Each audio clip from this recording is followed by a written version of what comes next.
చాలామంది పాతకాలంలో ఏం చేసేవాళ్ళంటే సబ్బు వాడేవాళ్ళు కాదు.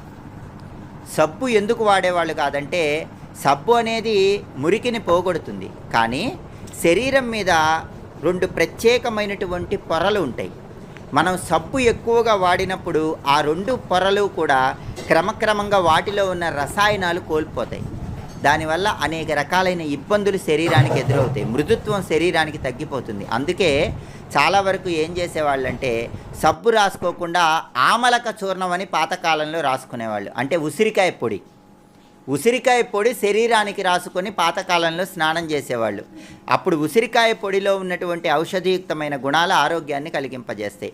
సబ్బు అందుకే ఎక్కువ సార్లు వాడకూడదండి.